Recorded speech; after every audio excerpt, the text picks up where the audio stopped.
আজকে খুব অবাক একটা বিষয়। দেখেন, শেখ হাসিনার পতনের পর প্রায় ১ বছর হতে চলল। এখনও নির্বাচনের কথা বলতে হচ্ছে। ১৫ বছরে সেই নির্বাচন, সুষ্ঠু নির্বাচন, নিরপেক্ষ নির্বাচন, তত্ত্বাবধায়ক সরকার। এখনও আজকে শেখ হাসিনার পতন ঘটার পরেও সেই নির্বাচনটা কিন্তু সেই দূরেই থাকলো। মির্জা ফখরুল ইসলাম আলমগীর বলছেন, যদিও নির্বাচন হবেই, দায়িত্ব কে পাবে সেটা পরের কথা। পরের কথা না, এটাই হচ্ছে এখনকার কথা। সবাই এখনই নিশ্চিত হতে চায় যে আমি ক্ষমতায় আসব এবং আমি যদি না আসতে পারি তাহলে নির্বাচন দিয়ে আমার কী হবে, এমন একটা মনোভাব। জাতীয় প্রেস ক্লাবে তিনি এক অনুষ্ঠানে বলছেন যে নির্বাচন দেরিতে হওয়ায় দেশের পরিস্থিতি ক্রমেই জটিল হচ্ছে। এই অবস্থায় দায়িত্ব নিতে হবে প্রধান উপদেষ্টা ডক্টর মোহাম্মদ ইউনূসকে। এটাই সত্য, ওনাকেই দায়িত্ব নিতে হবে। এবং মির্জা ফখরুল ইসলাম আলমগীর যেটা বলছেন যে গতকালও বলেছি, আজকেও বলেছি, নির্বাচন হবেই, নির্বাচনে কে দায়িত্ব পাবে না পাবে সেটা পরের কথা। আজকে যখন কি তিনি এই কথাটা বলছেন, ঠিক তার গতকালকে যদি ধরেন জামাতের সেই মহাসমাবেশ, তারপরে এনসিপির পদযাত্রা, দুটি প্রধান রাজনৈতিক দল বা অন্যতম দুটি রাজনৈতিক দল, তাদের কণ্ঠে কিন্তু নির্বাচন না। বিএনপি নির্বাচন করে মাথা কুটছে, আর অন্যরা সংস্কার, বিচার, এই বিষয়গুলো নিয়ে বলছে। তার মানে নির্বাচনের পক্ষের না। কেন না এটা বুঝতে অসুবিধা নেই।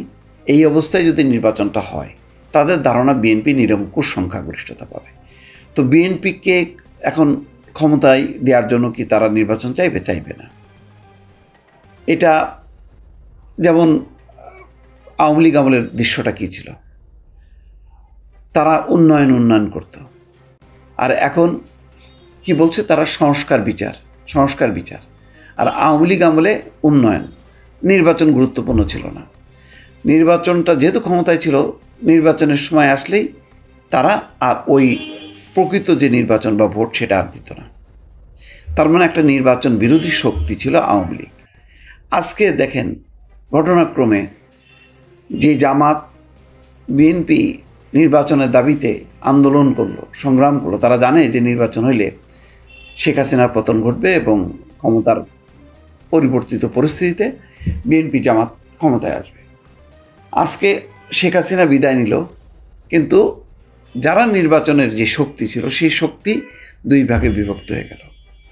এক পক্ষকে চিৎকার করতে হচ্ছে নির্বাচন বলে, আরেক পক্ষ নির্বাচন না, নির্বাচনের বদলে তারা স্থানীয় নির্বাচন, সংস্কার, বিচার, এটা সেটা বলছে। যত সময় গড়াচ্ছে পরিস্থিতি খারাপ হচ্ছে। 1/11-এর সময় ঠিক এই অবস্থা ছিল। প্রথম কয়েক মাস খুব ভালো চললো, তবে আইন শৃঙ্খলা পরিস্থিতি যথেষ্ট ভালো ছিল, কিন্তু তারপরও দুর্নীতি এবং অন্যান্য অর্থনৈতিক পরিস্থিতি এমন জায়গায় গেল যে ছেড়ে দে মাকে দেবাছি, তাড়াতাড়ি তারা নির্বাচন দিয়ে পালালো। জানি না কালকে ঐক্যমত্য কমিশনের সভাপতি প্রধান উপদেষ্টা ডক্টর মোহাম্মদ ইউনূসের সঙ্গে সহসভাপতি অধ্যাপক আলী রিয়াজের কী কথা হয়েছে। তিনি বলেছেন অনেক বিষয়ে কথা হয়েছে, কিন্তু কোনো সিদ্ধান্ত হয়নি। তার মানে পরিস্থিতি কিন্তু তারা পর্যবেক্ষণ করছেন, তারা বুঝতে পারছেন যে 1/11-এর মতন একটা নাজুক পরিস্থিতির দিকে যাচ্ছে দেশের সামগ্রিক অবস্থাটা। জানি না সেটা তারা ওই ক্ষমতার চেয়ারে বসলে আবার অনেক কিছু তারা বুঝতে চান না, কিন্তু পরিস্থিতি খুব নাজুক। যারা মাঠে নেমেছে, সেই এনসিপি কিন্তু এখন আর হালে পানি পাচ্ছে না। দেখছে যে ক্রমেই গোপালগঞ্জ থেকে চলে এসেও তারা অনেকগুলো গোপালগঞ্জ সামনে দাঁড়িয়ে গেছে। এগুলো মোকাবেলা করা তাদের জন্য কঠিন। আজকে ডগ স্কোয়াড, প্রচুর নিরাপত্তা দিয়ে তাদেরকে সজ্জিত করা হচ্ছে। রাষ্ট্রের অর্থ, শক্তি সব ব্যয় হচ্ছে, কিন্তু কাজের কাজ কিছু হচ্ছে না। বিএনপি যদি ঘুরে দাঁড়ায়, হুঙ্কার দেয়, পরিস্থিতি জটিল হবে। বিএনপি কিন্তু ধৈর্য দিচ্ছে, তারা মহাসমাবেশও করছে না, কোনো কিছু।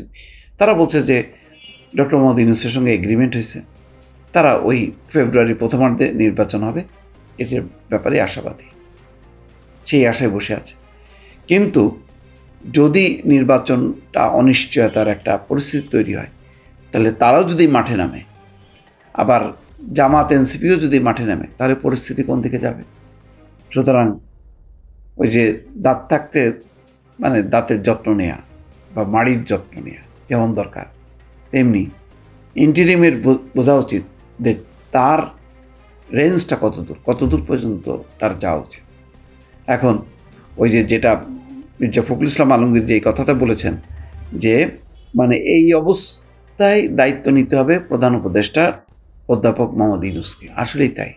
একমাত্র উনিই কিন্তু সিদ্ধান্ত নিয়ে ঘুরে দাঁড়াতে পারেন, বলছেন যে এনাফ ইজ এনাফ, এখন বাবা নির্বাচন দিয়ে আমরা নিজ নিজ পেশায় সন্তুষ্ট, আমার শাসন কাজ পরিচালনা করা আমাদের দায়িত্ব না।